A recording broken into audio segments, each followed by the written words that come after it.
Hello everybody and welcome to your 4MS Lessons of English. I hope you are ready for today's session. Well, in the last episode, you interpreted a text, you used the present simple in its different forms, and you classified words according to the pronunciation of the final S. In this episode, you are going to compare nutritional values and using comparative and superlative and write a recipe. Well, Mr. Zian, I have a question for you. Have you ever been to a birthday party? Oh yes, yes I have, and I really enjoyed it. Oh. But it was good, but it contained a lot of sugar and fat. Look at my tummy. I really hate it, and I have to do something about it. Okay, sir. Well, I'm going to read a little passage about a birthday party I went to, and where the menu was really a special menu. Okay, follow with me and let's read together. So yesterday, my friend invited me to her birthday party. She decided with her parents to have a healthy menu. It was richer than what we expected. She prepared a great variety of homemade juices, which were tastier than the ones we usually buy. The birthday cake was a watermelon cake, and it was really the most delicious cake I have ever tasted. Now, let's complete the sentences using the comparative. A. Watermelon is, in calories, pineapples. Here you have to use low. B. Eating at home is in a fast food. And here you have to use the adjective healthy. C. Blueberries may be statin drug in protecting people against heart diseases. And here you have to use effective. D. Prevention is cure. And here you have to use the right, adjective or comparative of good. Okay, sir. So here we have different types of adjectives, so be careful when you put them in the comparative form. Okay, so I guess what you are already familiar with them, so we are just going to see and check if your answers were correct. Okay, so the first one, watermelon, we have the adjective low. Okay, so A, watermelon is lower in calories than pineapples. B, eating at home is healthier than in a fast food, and that's a general rule. All right. C, blueberries may be more effective than statin drug in protecting people against heart disease. And D, prevention is better than cure. And now with Mr. Zian, we're going to have a review about the comparative forms of adjectives. Yes, you are right. And I think it is time for a reminder about the comparative.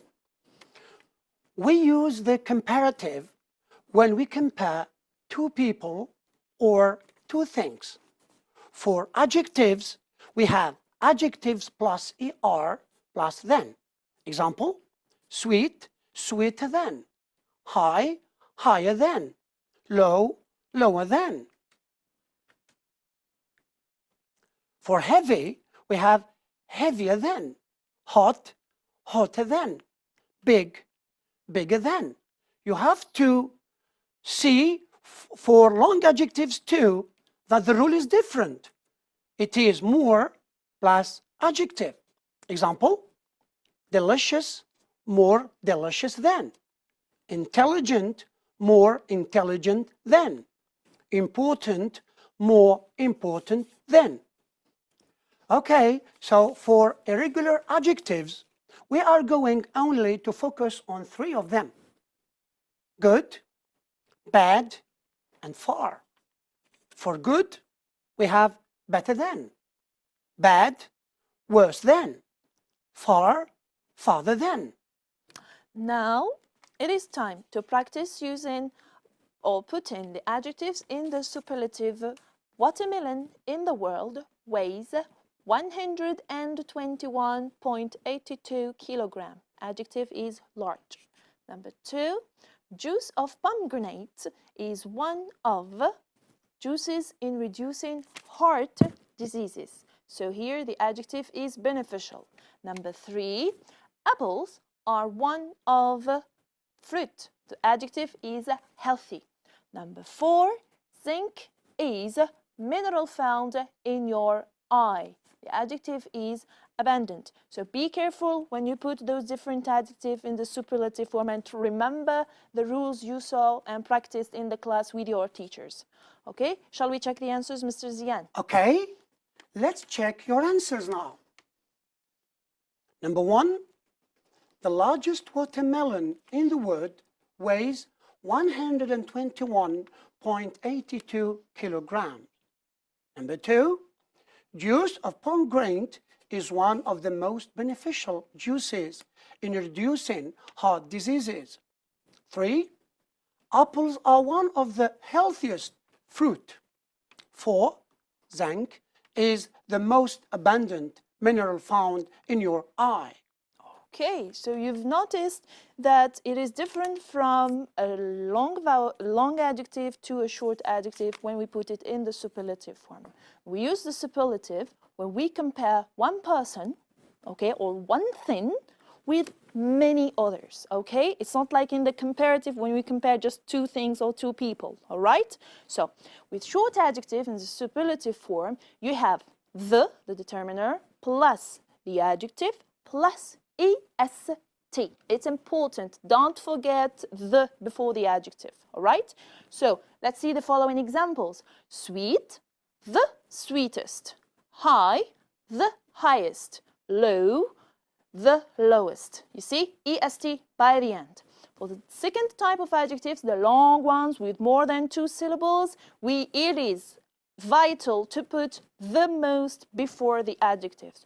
Don't touch the adjective, just leave it as it is. Just put the most before it, all right? Check the examples.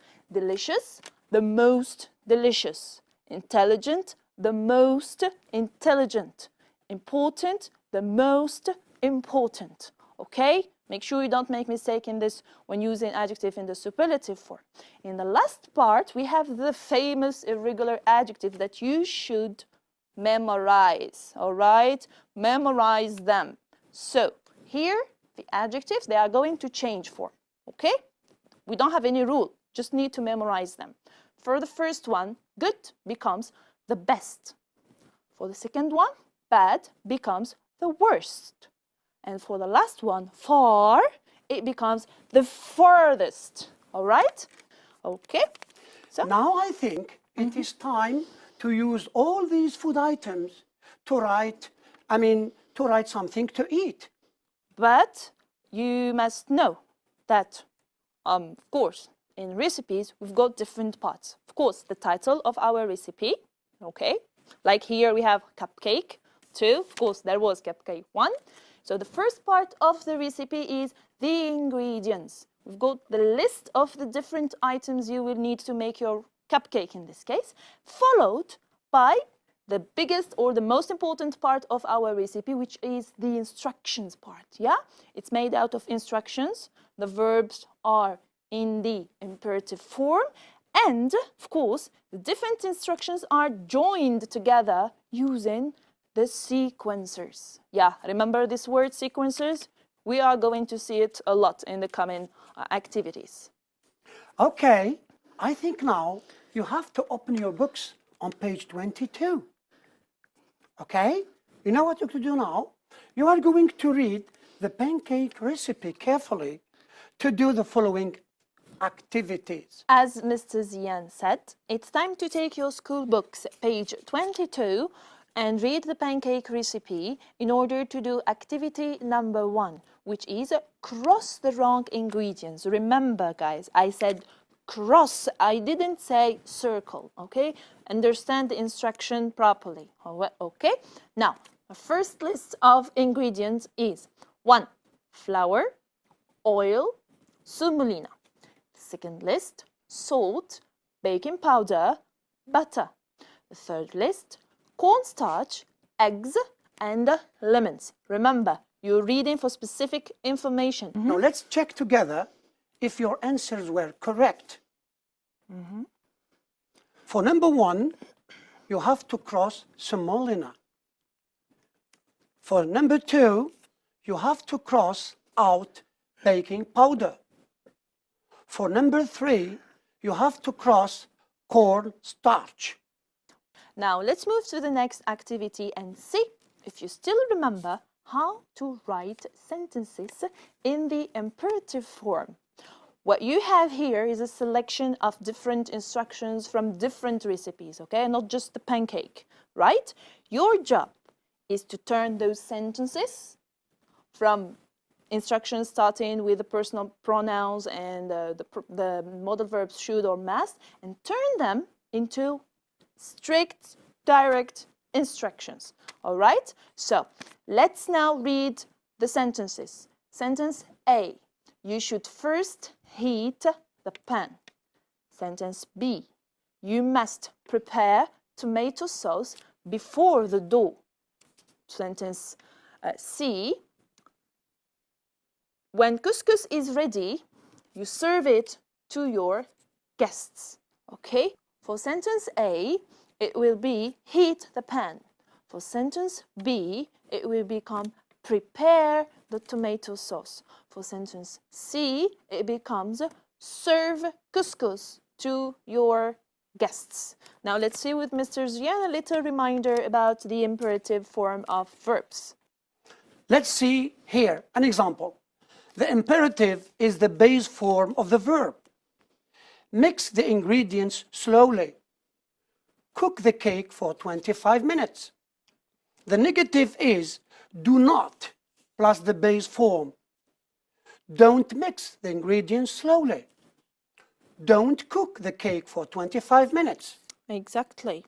Well, now I think that we revised the imperative form, which is very, very important when writing a recipe. We will move to the sequencers. Those little words that are very important, not just in recipes, but even in organizing your writing. So the sequencers are first, next, then, after that, and finally. All right? And remember that sequencers are used to say in what order things happen. All right? Activity 2, choose the ingredients to make a pizza. So as you can see, the ingredients are as follows: sugar, flour, vanilla, olive oil, potatoes, parsley, cinnamon, tomato sauce, cheese, honey, and finally onion. So here you are going, to see the right ingredients used to make a pizza. So is honey used to make pizza? I don't think so. It is the same for vanilla, sugar, cinnamon, and potatoes. So what are the right ingredients to make pizza? Have a look. Tomato sauce, onion, parsley, pizza dough, cheese, and finally olive oil. It's high time to join those different ingredients to make the ingredient part of our recipe pizza, right? So we need to put the ingredients together to form one complete sentence, all right? So you have to start like that. To make pizza, you must list the different ingredients, and remember, please remember that items in a list are separated using commas, and you have just to put "and" just before the last part or item in your list, okay? So now let's see the complete sentence. Ingredients. To make pizza, you need tomato sauce, onion, basil, pizza dough, cheese, and olive oil. Well, now we have the different ingredients. We are going in the following activity to see the different steps, but this time in picture. Your job, you are going to or our job, we are going to reorder the different pictures so as to put them in the right order. Which picture is the first, all right? So I don't think that we need to spend lots of time in this activity because it's very easy and everybody knows how to make a pizza and how to prepare it at home. All right, so the first picture is a picture with the lady spreading the dough spreading the dough of the pizza.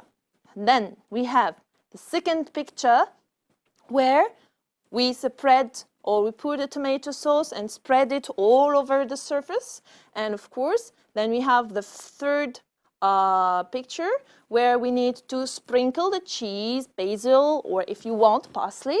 And then the last picture is the picture where we have the pizza cooked and ready to be eaten and to be enjoyed. Well, I think, look at that, it looks really delicious. Okay, now we are going to try to use the different steps, of course, and using the right sequencers to write the correct paragraph. Yes. Have a look. Yeah? Have a look with me, Ms. Ziani. Yes? So, first, stir the dough. Next, spread the tomato sauce evenly over the dough. Yeah. Then, scatter the onion, cheese, and basil. After that, bake for 10 minutes.